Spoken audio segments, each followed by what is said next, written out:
Hello and welcome to the second episode of LCG Production Podcast. I'd like to welcome Zoka, the author. Thank you so much for coming on, man. Thanks for having me, man. It's a pleasure Yeah, to be so here. before we get started, could you just talk about like what sort of got you into rapping and how it's led to this journey? What got me into rapping? So, long story. So essentially, I always wanted to write books initially. That was my first passion. So I remember like from when I was 6 years old or 7 years old. So that was kind of, I always knew I was going to be a creative in it. And I used to write stories. I was really obsessed with like just taking, I like the idea of like transporting people to a different world, you know? But then obviously as I got older, I got lazier, and so writing stories was long. So that kind of transitioned into poetry. That was kind of my way of expressing myself. Anyway, so in secondary school, so obviously a big fan of hip hop, obviously, and like, but it was always kind of something that I wanted to do deep down, but it was like, oh nah, man, that's for other people. Like, I wish I could do it, but you know, I'm not good enough, so whatever. Do you know what I mean? It just felt like I hadn't reached a stage of personal development where I was confident enough to do it. And then I got to uni studying English and creative writing, and I was trying to think, because I've always been, despite like confidence issues, I've actually always been quite ambitious, and I want to have an impact on the world, right? And poetry is very niche. Like, you know, the people who read poetry are those who are into poetry, and that's it. Whereas like most people listen to music. Do you know what I mean? And so I was trying to think of ways to make my poetry more accessible. I remember feeling, you know, in that first time, it was in my first time of uni, I was like, oh, I feel like I'm at a crossroads. I could feel I was about to choose a path. Weird, retrospectively. Yeah. But anyway, so I was thinking of ways to make my poetry more accessible. And I end up, as a kind of just an exercise really for myself, I end up just being like, oh, what if I try and do it to like a rhythm, like make it a bit more rhythmical? So I'll just pick any beat on YouTube and, you know, make it in time with that beat. And obviously that just turned into a rap, because that's basically what rap is, right? And then at that moment, once I wrote that first thing, I was like, yep, this is it. This is what I'm meant to do. Everything just literally just clicked in at that time. And then I just haven't looked back since. I was lucky enough to have like a friend who really was because he'd also transitioned from poetry into rap about a year prior to me, and he was making beats and stuff. So he was really there. Shouts to CK Breeze. Yeah, he was really there for me and like helped me to. Like, he sent me all my first beats. He made my first EP back under like my old name, and yeah, so he was able to sort of really coach me through that initial process. He still coaches me now, to be honest. Like, I'm always sending him stuff. But yeah, so that's how it all started, really. That's so cool. So I think there's so many people, especially like listening to this right now, they might be at that crossroad, and it's like, you know, you want to do something, but it's always the first. I don't know about you, but for me, like, it's always the first step, which is the hardest. So yeah, like, how did you personally get like just start putting stuff out? Because it is really difficult to do that. Like, I find it really difficult. Yeah, man. I mean, putting stuff out is it's weird, because at that point it's no longer just for you, like it's for other people as well, or at least that's how I kind of view it. And so it's like, yeah, it's very nerve-wracking. It is very nerve-wracking, and it's a process that I've just learned, that I've had to refine over the years of doing this. But yeah, it is hard. I'm not gonna lie to you, like it is hard. But the more you do it, the easier it gets, kind of thing. And as you said, it's never as bad as you imagine it to be. At the end of the day, particularly when you're first starting off, you have to keep in mind that nobody cares. Like, nobody cares. So you can do whatever you want, because who are you? Like, do you know what I mean? Even like, I feel like I've made a lot of progress in the last like 4 years of me doing this. And even still now, who am I? Do you know what I mean? Like, some people care, but still not very many. Do you know what I mean? So we're still very much at the beginning of our journeys at this stage. So that gives you so much freedom to just do what you want, put stuff out. Like, you never know who is gonna like take something from it. And if someone doesn't take something from it, then it's fine. Just keep doing, make music that you like, keep improving. Don't worry about all them, man, like out there. Like, the people who it's for will connect with it. Even I look back at the stuff that I released over my under my old name, and I've tried to take it down because I don't rate it anymore. But like at the time when I was releasing them, and even now to this day, there's still people who like a lot, like some of the songs, like really got something from some of the songs and still play it. Like now I still get like notifications like, oh, well, my monthly recap, like people are still listening to the old tunes. I'm thinking, how? Like, and it's because even though I might not rate it or whatever, people, you never know who is going to gravitate towards it. Do you know what I mean? And the better you get, the more people will. So basically just take all the pressure off. If you're considering starting, that would be my advice. Just there's literally no pressure. It's imagined because you're putting it out into the world and it's scary. But I assure you, like, it actually doesn't matter. You can do what you want at this stage, and that's a blessing. So just do what you want to do, and it will start to build the momentum from there. Like you'll only learn by doing it. Yeah, I mean, it is difficult because like, that's like we're humans, we're gonna worry people judge us. So like, I guess it is. There is a point where you just need to like put it out and just hope it does well with like every song ever. Yeah. So like that's the thing. Yeah. And it's like, it's not even like, I don't know. I really try and detach myself from expectations of if a song is going to do well or not. It's not helpful. Do you know what I mean? Yeah. And when you do have that when you like, I've gone through it when I thought, this song is really going to take off. Even like, I remember when I dropped Unintentional Flex, which was the second tune from my EP. So I dropped The Mindset as like my debut track on the new Zoka, the author name, in like February. It done great. Whatever, like I think it passed 1,000. I think it was 1,000 streams in the first week, which was great for me back then. Yeah. And so when I dropped Unintentional Flex in September, I was thinking, right, it's got to do at least as good at that as that did in its first week, and then it didn't. And honestly, I've never come so close to being like, right, well, I'm done with all this then. Oh, also, by the way, can I swear? Like I was about to swear. Yeah, you say whatever the fuck you want, don't lit. Yeah, I was about to say like fuck this then. But like, and that's because of expectations that I had. It's actually like once you put it out, all you can do is just try and put it in front of as many people as possible, but as much as you can, detach yourself from a sense of judgment. Not everyone is going to like it. People are not going to like it, and that's fine. Do you know what I mean? It's not for them. You will find the people that it's for. That's the thing. You just got to go towards where the love is. Do you know what I mean? Like don't look at the people who aren't rating it. Look at who is. And that's not to say don't be self-critical. Obviously, look at where you could improve. But there's a difference between being self-critical, like objectively self-critical, and being scared of judgment. Do you know what I mean? Like, just detach yourself from that fear of negative judgment, because it's just counterproductive. Yeah, and like, if you're putting stuff out and you're showing it to enough people, it's gonna happen that someone's not gonna like it. Like it just will happen. So, the first time that someone didn't take your music well, like how'd you get over that with people like not rating it? It's good when you get that like good criticism, but when it's just like people trying to tear you down, like how would you get over that? You know what? I mean, more time I'm lucky because for the most part my interactions haven't been, I haven't really even had any interactions with people where they're like very explicitly trying to tear me down and be like, oh, this is shit, there's only a couple, and that's only, and the only times where that's even happened a little bit, I can think of two occasions in my head, are when I was lucky enough to be given a big enough platform that, as you said, I was putting enough in front of enough people that I started to come into contact with those trolls.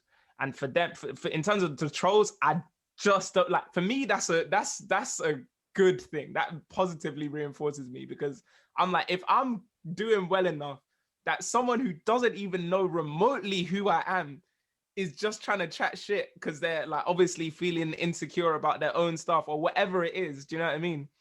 Clearly I'm doing something right. Do you know what I mean? When you're getting unfounded hate from people, that's the sign that you're doing well. Do you know what I mean? Because like up until that point, nobody cared. Like someone has to care enough about what you've done to say, oh, I want to make this person feel a bit shitter. So in terms of that side of things, that's how I take that. Like sometimes there's been criticism that I feel like maybe so has come maybe from the wrong place. So, you know, when maybe artists that I've looked up to and they've given me constructive criticism, and maybe they're even not aware of it themselves, but sometimes they can be a little like, I don't know, like you feel like they're trying to push you down a little bit. Do you know what I mean? In terms of like, you know, create a bit of a weird power dynamic. And that was something I struggled with a bit more because these were people that I was looking up to. Do you know what I mean? So I was trying to really take the criticism on board. But after that, every time I showed them it, like my music, it was like, oh, it made me feel like I was shit. Do you know what I mean? Because they were like, yeah, like, you know what I mean? They, again, creating that like power dynamic of like, oh yeah, you're trying in it, but it doesn't work. Do you know what I mean? You know, and if I'd listened to their advice, I would not have made the progress that I've made. You know what I mean? Some of them were trying to tell me, oh yeah, just take some time, don't release music for a while, like, you know, really work in your craft. There's nothing wrong with that. And like, I hear that, but also I need to put stuff out. Like, I need that to grow and you know what I mean, to reach more people. I need to show people. I want to show people the journey. That's my path. So that's a bit more difficult to deal with when it's like it's more disguised, like it's negativity disguised as positivity. Do you know what I mean? And the way I think I've just gotten around that is just back when I started, I would just show my music to everyone. Do you know what I mean? Like, I'm trying to get feedback from everyone, and maybe that was useful for me to begin with. But over time, that pool of people who I show things to has really decreased and become people who I just really, really trust, who are either part of like people who I'm actually working with already. So they're like part of my team anyway, so they need to hear it. And literally a select few others. And even those others, it's like, there's always an intentionality behind it. So it's either someone whose ear I trust and I know they love me, so they're going to give me advice with like honest advice, but, you know, with the right intention. So not trying to create that power dynamic of, oh, you're cute, you're trying. Do you know what I mean? So I say that's basically CK Breeze. So the artist I was talking about at the beginning, like, he's the guy who I'm always showing stuff. I know I trust his musical ear because he's a genius, and like I know he loves me because he's one of my best friends. Do you know what I mean? And then aside from that, so when it's like my family or like other people, like more casual listeners, I always do that with a particular intention where I'm like, okay, I always take what you're going to say with a pinch of salt, because your ear isn't developed enough to hear to be able to give me the criticism that I need at this stage. Do you know what I mean? So it's more like, okay, this is like a taste test, because I know this person's taste. Like, would they react well to this type of song, like as an average listener? Do you know what I mean? So I've just become a lot more intentional with who I'm sharing it with, and therefore that's helped me to filter out all the negativity. And then outside of that pool of people, I genuinely could not care less what you think, because once I've decided, okay, I'm dropping it, like at this stage, I trust enough in my own source that if I've put something out, it's good. Do you know what I mean? Like, so if you don't like it, that's a you problem. That's not me. Do you know what I'm saying? So yeah. I get you. And I like, you want to release music, but then you don't want to release bad music, obviously, but you need that feedback to grow. So like, I don't know what your opinion is on that. Like, should you just start releasing music immediately that you make it? Or like, how long do you think people should be spending developing their craft before putting stuff out? Like, at what point do you start showing like just everyone you can? I don't know. I think it really depends on who you are, to be honest. I think it varies wildly depending on what your strategy is and what you're trying to do with it as well. Like, some people just pick up music as a hobby and it's not really for them as a career, because doing music as a hobby versus doing music as a career are very different things. Like, as a career, it sucks your whole life. You need to be prepared to sacrifice a lot. Music is fun, but you know what I mean? Just because you like to make music and you love music doesn't mean you should do it as a career. So there's like, there's that distinction. So if you're just doing it as a hobby, do what you want. It doesn't matter. If you want to put it out, put it out. If you don't, whatever. If you want to do it as a career, you have to think about it in a strategic way. So there's certain artists who I know are doing bits, who have collaborated with like people like Nux, and like are really, really, you know, on the rate. They're on, like, if they don't blow this year, I'll be surprised. You know what I mean? Or like, you know, that every time they've opened for Shay Lingo, and they like, I don't know why I'm not saying their name at this stage. I've made it very specific. So I'm talking about an artist I know called Ayesha Raquel. She's incredible, like genuinely the best female vocalist I know. And this lady has not yet released a single tune of her own. Every single thing she's done has been a collaboration, a feature. Yeah. Like with like, you know, so she's released song. It might be a song where she's the only one singing, but the song belongs to the beat maker and it's on their beat tape or it's on their profile kind of thing. And she's doing better than anyone I know. And she's not put out a single piece of her own music. Do you understand? So that's her strategy. So she's built up all this hype around her name because of how sick she is. And she's still not dropped her own project. Then you've got people like me who've just been dropping stuff since time. And, you know, on my side of things, like, you know, for what I can say from my experiences, there was a time where I had to be like, all right, cool. I made a distinction between, okay, this is what I now deem to be professional and the rest of it has to go because I'm not proud of it. I can't let that doesn't sit with my brand. Like, I appreciate you for coming, you know, all the people who listen to that stuff, great. And I'm really happy they got something from it. You can still find it on SoundCloud if you want. But there came a point where I was like, right, this is career mode now. This is no longer hobby music. Do you know what I mean? Yeah. And at that stage, I had to cut all that stuff out. So that's the risk, I guess, when you start dropping music from early. There comes a point where you may need to well, it's not even a risk, to be fair, but it's just something that you may be aware that you may have to do in the future, where you may have to just be like, all right, cool, all this stuff that I'm doing, good, but it's just to start to make people aware of me. It's just a tool, but really, this isn't the finished product yet. This is just to show you guys what I'm doing right now and, you know, make you lot aware of me. But eventually, when I hit that point, there will be a distinction. Like, this stuff, you need to, I guess, detach emotionally a little bit from the stuff that you're putting out. Yeah, that's cool. And sorry, you can keep going if you want. No, I was just gonna say I kind of wish I'd done that back then, like detached a little bit more, because I think I knew that it wasn't the finished product, but at the same time, obviously, when you put work into something, you become quite attached to it. But it wasn't good. So, that's everyone though. Like, you're never just gonna your first song is always going to be absolute garbage. Like, it just will be, and you're going to look back in 4 months and think, why did I release that? And it's going to be the same thing 4 months after, but the whole time you're going to think you're good, and then you look back and you think you're bad. Talking about what you said about hobby versus career, like, I find that really interesting. So there's a lot of people who aren't sure. You just like making music and you kind of want to take it seriously, but like, so do you think you should either just be like 100% all in, or either like relaxed, or like, how do you choose where to go with that?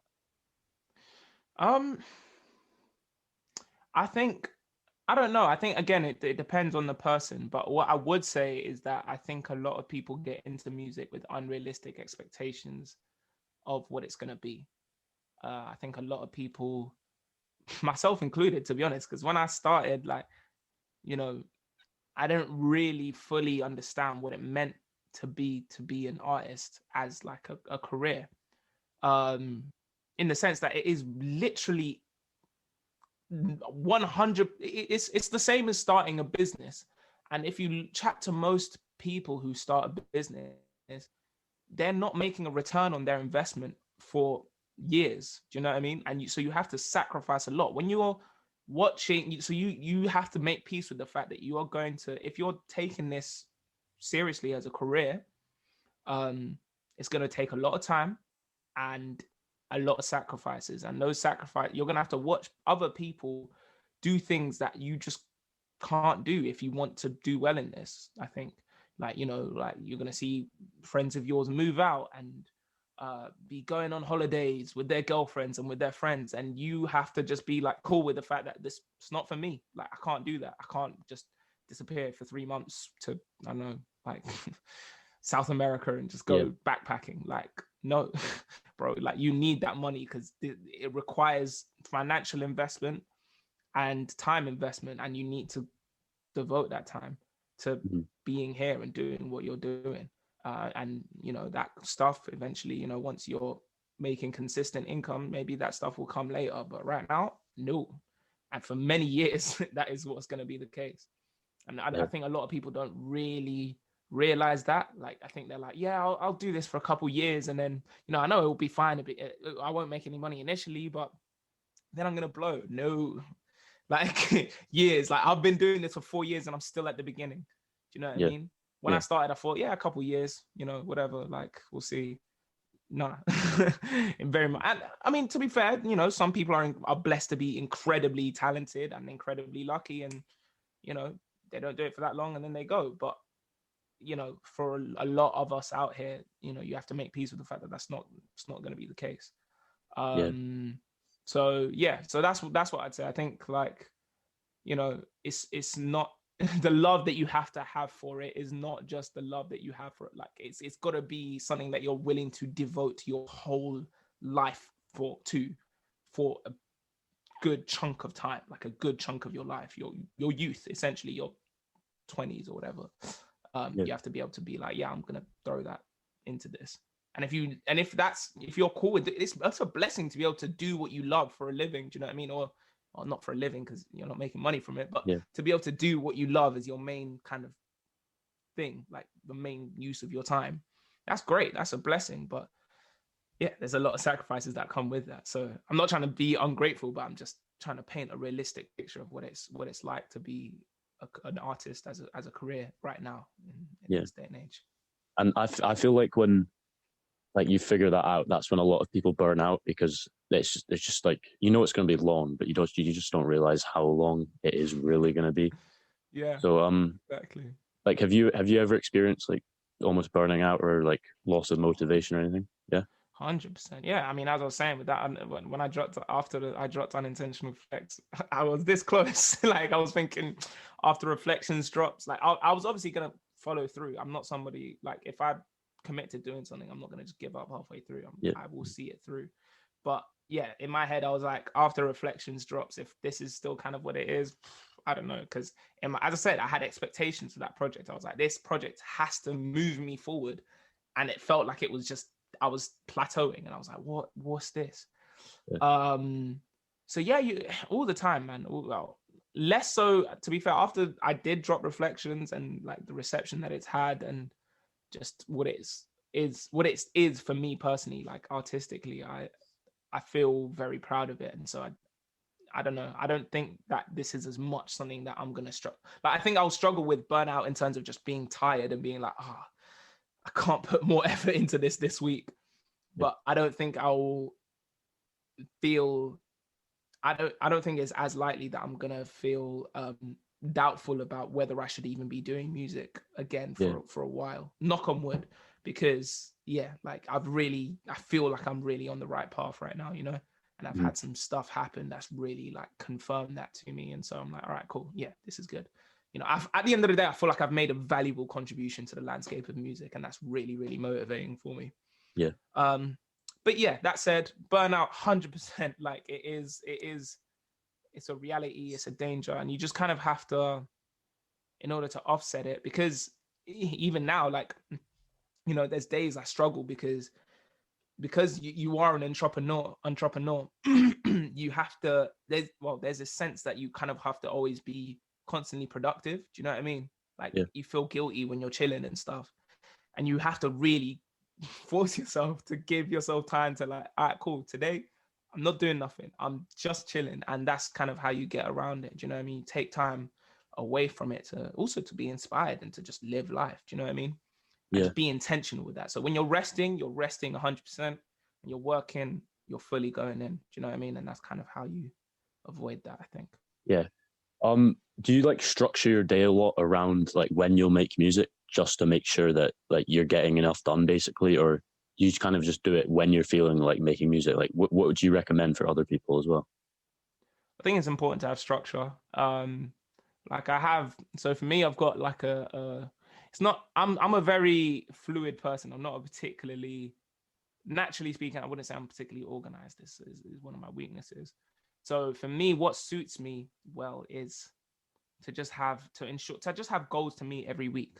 So I've got, you can't see it because it's literally directly behind me where I've put my laptop, but I've got this whiteboard where I've got a bunch of positive affirmations in the middle for like my year. So last year was very much about discipline and getting myself into that headspace. This year is very much about inspiration and just a lot of things around that.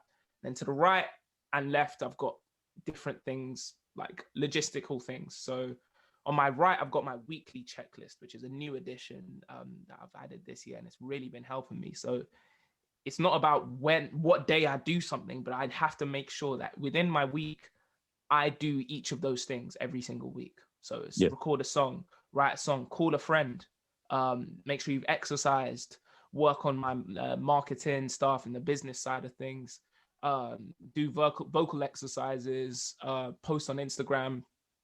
That's everything. So that's stuff I need to make. Oh, apply to some playlists. So that's stuff I need to make sure I do on a weekly basis. Yeah. And then on the left side it's more like, okay, what am I going to do literally today? So, and you know, at the beginning of my day, every day I'll be like, all right, cool. What am I doing today? I've got like urgent, important, and nice to have. And whenever I have anything to do, I just kind of add it into one of those sections. And then at the beginning of my day, I'll move what I want to do for that day up into my urgent section. And that will help me to structure things. Do you know what I mean? Yeah. So it's less like, okay, I need to, between 3 and 6 o'clock on a Thursday, I'm always recording. No, it's more so like, okay, I wake up on a Thursday and I know I've got, because of, I guess, the nature of my week, because I also have a job as well, 3 days. So Monday to Wednesday, I'm working on my actual job, actual job, the one that earns me money. So because of that, I kind of end up doing similar things on similar days anyway. But it is fluid, you know, it depends on, you know, each week. So for example, this past week, I ended up recording on Thursday and Friday because I had an idea for a song on Thursday night. I finished writing a song on Thursday night randomly at 1 o'clock because I got some inspiration. And then Friday, I was like, oh, I need to record this because I want to make sure that this comes out with my next release, which is like ready to be mastered. So I need to get it done. Do you know what I mean? But the week prior to that, I only recorded on a Thursday, and then Friday I spent writing and whatever. Do you know what I mean? Also, writing is something when it comes to actual creation. So there's a difference, I think, between all of this and the actual creative part of it. So the actual like writing aspect of it, you really can't force it. I think, or I can't force it. Some people can, but I have to be feeling it. Do you know what I mean? Like I have to feel that, like, I'm inspired to write something because it needs to be fun. This is something that I really deeped August of 2020.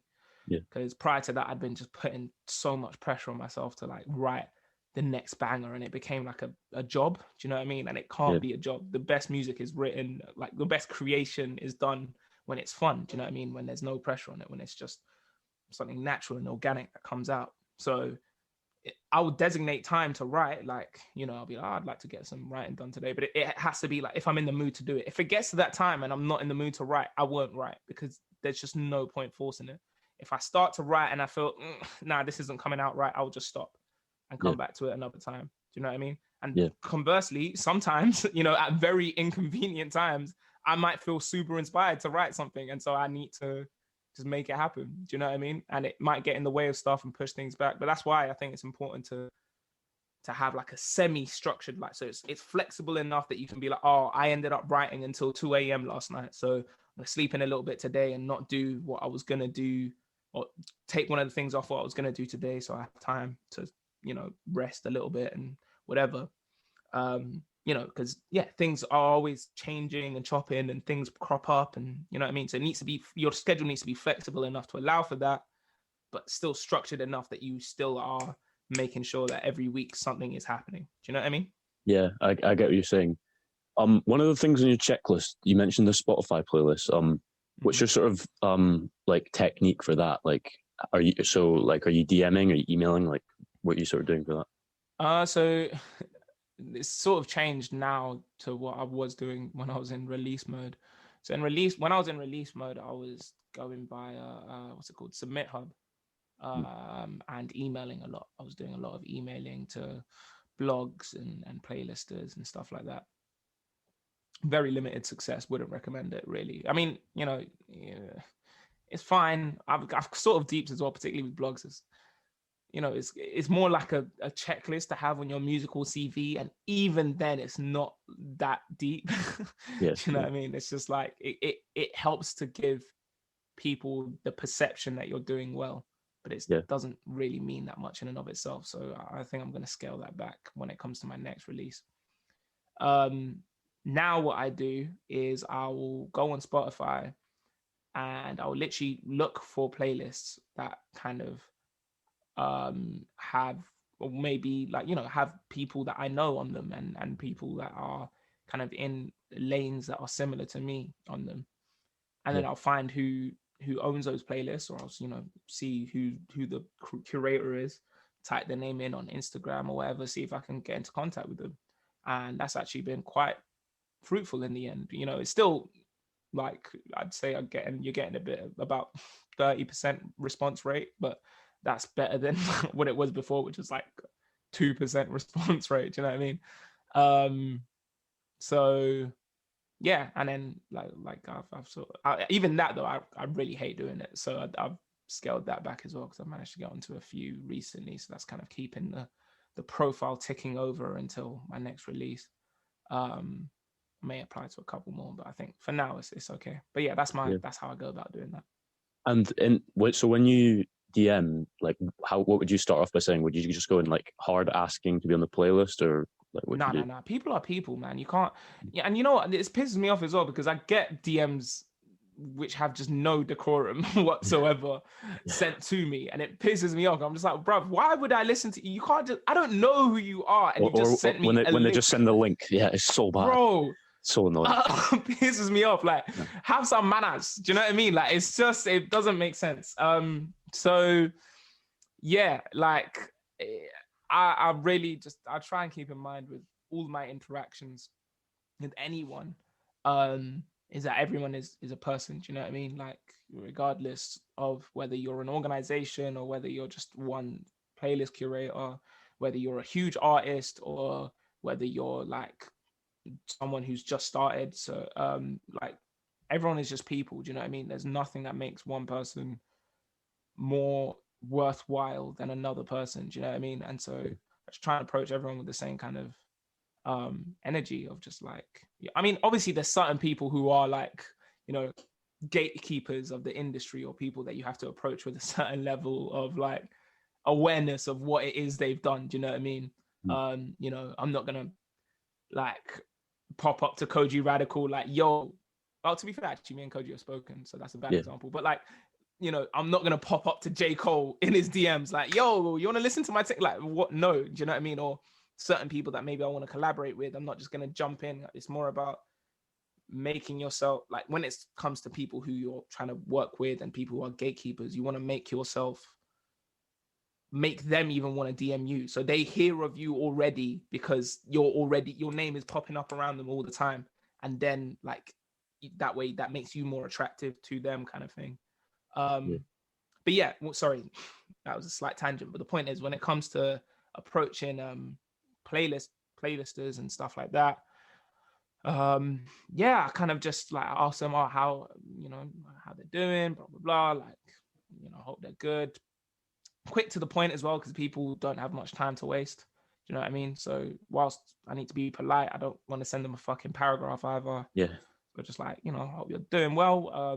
Just wondering, like, I saw, you know, let them know that I've actually gone through their playlist. You know, I saw you had X artist on your playlist, and, you know, that's kind of similar to what I'm doing. So, you know, I thought you might be interested in adding me as well. Let me know how you like your songs to be submitted.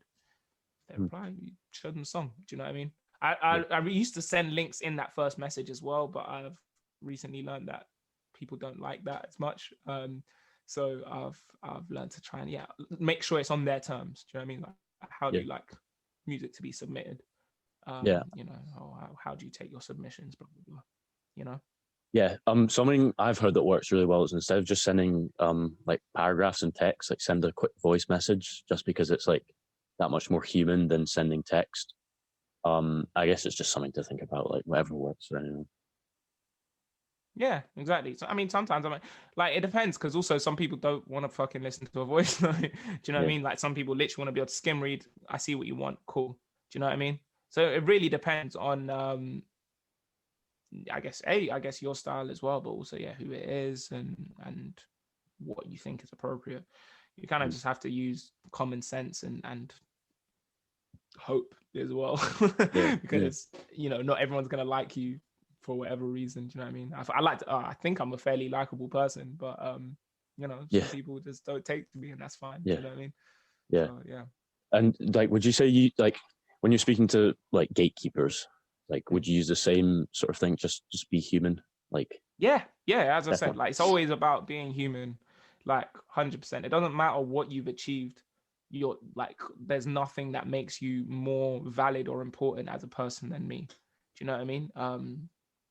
I will treat you with the same respect. I don't think I should be disrespected either, unless, you know what I mean? Like, let's try and keep, I mean, obviously it's difficult because there's certain times you really do, it's hard not to pedestalize certain people. Do you know what I mean? Artists who you're really looking up to. And yeah, there's people, you know, like there's certain artists, you know, and who I've really looked up to, and then they've noticed what I'm doing, and then they let me know, and I'm like, like, oh my God, do you know what I mean?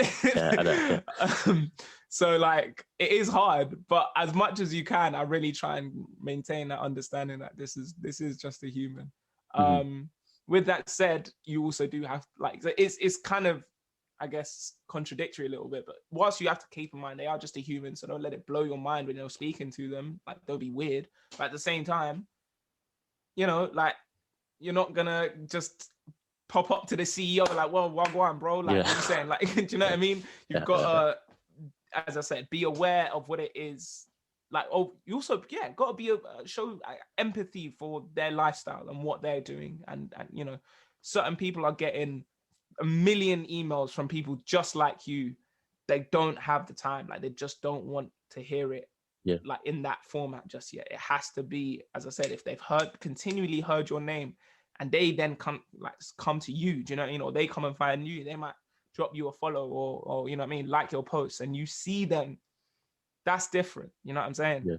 And that's when you can be like, okay, cool. Let me maybe start to try and build a relationship here, because, you know, like, you've shown interest in me and what I'm doing.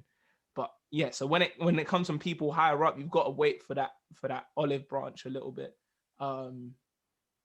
Because like, you know, but, and also because you don't want to hand out, do you know what I mean? Like, and most industry people, I think, that particularly in this day and age where, you know, you can, as an independent artist, you can reach an audience yourself. You don't really need, like, labels can help to accelerate the process and magnify it, but at the end of the day, you don't need them in the same way that you did, like, you know, 20, 30 years ago. So even less than that. So they're looking for you to show them that you can do stuff by yourself. Do you know what I mean? So you don't even want that handout anyway. If you're at a point where you're at, like, I don't know, like, you know, you've just started, don't DM next man thinking, yo, listen to my tune, it's my first song. What? Do you know what I mean? Like, why would they listen to it? Do you know what I mean? You know, I've made that mistake as well. So like, I get it, but don't, do you know what I mean? Like, wait until, you know, you don't ask people for features. Don't just, like, if they're upped like that, just wait until you can say comfortably, yo, I'm on a similar level here, or I've done enough that you've already shown interest in me. Therefore, you know what I mean? Like, there's a basis for this conversation, and not before that. Be patient, trust the process. It will happen. Yeah. And like, how are you sort of like finding these people? So is it just for like mutual friends, or are you DMing someone who knows someone else? Like, how does that come about? What do you mean by these people? So like gatekeeper people, like industry people, like, you just know, innit? Like, I guess, like, you meet them naturally, organically through, as you said, friends of friends, you know what I mean? Like, also, and you just do your, so, you know, some of these people are radio DJs, for example.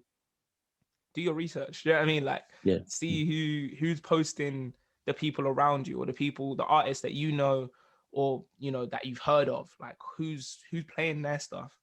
Like, is it the stuff that's similar to you? Okay, cool. I see that, you know, I don't know, like, someone's played, a Represent radio DJ has played my boy T Peters. Me and T make, you know, like, there's some overlap there. Cool. Like, maybe they might be interested in hearing me. Let me drop them a follow, keep supporting what they're doing. You know, I just saw my boy John Alone has collaborated with another artist. Oh, Rod, I think they're sick. Let me drop them a follow, support what they're doing. like see what happens. You know what I mean? And with these things, particularly when it comes to supporting artists, it's not a thing of like, oh, I'm trying to engineer a collab. A lot of the time for me, I just want to support them because I can't, like, I like to treat people how I would like to be treated in it. So like, I can't expect other people, like randos, to find me and support me if I'm not putting that same energy into the world. Do you know what I mean? Yeah. So like a lot of the time, I'm not even interested in collaborating with people. It's just about like, I want to support you because I want to see you do well because you're sick. Do you know what I mean? And that's for the same for upcoming radio DJs, singers, like any person within the industry, or even slightly different. Like I'm very much someone who I love to watch people succeed, and if I can help, or people who deserve it, or who am I the judge to say who deserves it, but people who I like, who are making things that I like, or who are doing things that I like, I want to support them if I can. Do you know what I mean? Yeah, 100%. And putting out that energy it will come back. Yeah, and like people can tell if you're just trying to look for something out of them, and like it'll completely ruin your relationship. Like don't go looking just to get something out of someone. Like if it happens, it happens. It might not happen. And like it's funny how you can meet people. Like I find just DMing someone, you find out they know that person. It's like cool. You don't need to get something out of it, but it's like, oh, it's great. It's just cool to know like how, because it's a small world. Like everyone it's really weird how everyone's so connected. 100%. Particularly in this UK as well. Like, yeah, it's mad. It's like, I honestly just be two people away from like someone absolutely huge. It's like, it's that close, but you won't get there if you're looking to get something out of that first person. Exactly. Yeah, man. I think like whilst there is that, I guess within pop culture, there's that image of like, the arsehole artist who's just like a bit of a prick, but kind of makes it. And whilst there are people like that, and I think, you know, like the bigger you get, the more you can become like that. But I think for the most part, on the whole, people don't get to places by being assholes. Do you know what I mean? For the most part, you generally, you know what I mean? Like, just be a decent person and like, be nice. And, you know, like people will want to do things for you because you're not a dickhead. You know what I mean? Yeah. So, yeah. You know what I mean? Mate, that's been 40 minutes already. That's mad. It's gone fast. Yeah, I could talk for days. Nah, it's been good. Where should everyone find you? Like, plug everything, like any new music, everything. So yeah, you can find my music on my Spotify profile, Zoka the author, Instagram, Zoka the author again, Twitter, Facebook, if you're into that. I don't know. I'm not super active on the Facebook, but exactly, yeah. But generally, Instagram, I drop a lot of content on there, so make sure you follow me up on there. You know, lots of freestyle videos, stuff like that. Spotify, above everything, Spotify. Make sure you follow me on that. I'd like all the songs, you know what I mean? Like if you like them, obviously add them to your playlist. All of that is massively helpful. I'm really trying to grow that. I think I'm going to start a Twitch soon as well, so watch out for that because, you know, I can't perform in real life right now. So come to the Twitch. I'm actually a great performer. It's probably my best area. So come through to that if you like. Wait, that's actually really, so you're doing Twitch live performances. Is that something you're going to look into? Yeah. I did one for a release party for Reflections, and I really enjoyed it. So I'm just kind of figuring out the logistics because I want to, if it's going to be something I'm going to incorporate into my weekly routine, it's got to be something that I know that I can do at high quality, because I don't do anything like if I don't think it's worth it for, you know, you guys to listen to or to watch or whatever. I don't like to release shit content essentially. So yeah, I'm just kind of right now working on trying to make sure that, okay, every time I do this, if I'm going to do this on a weekly basis, you know, I can make sure that every single time is worth you tuning in, so I can perform it I can promote it, in good conscience. So yeah, I'm aiming to do performances maybe every month, and like every week probably do like a behind the scenes of me like recording a tune, or maybe just even a chat, do you know what I mean, like stuff like that. So yeah, just figuring out how it's all going to work, and then once I have you will know about it. Yeah, cool. Anywhere else? I've got if you don't know, I've got an EP that's out. It's called Reflections. Yep. Listen to it. Go listen to it. On repeat. Exactly. Yeah, exactly.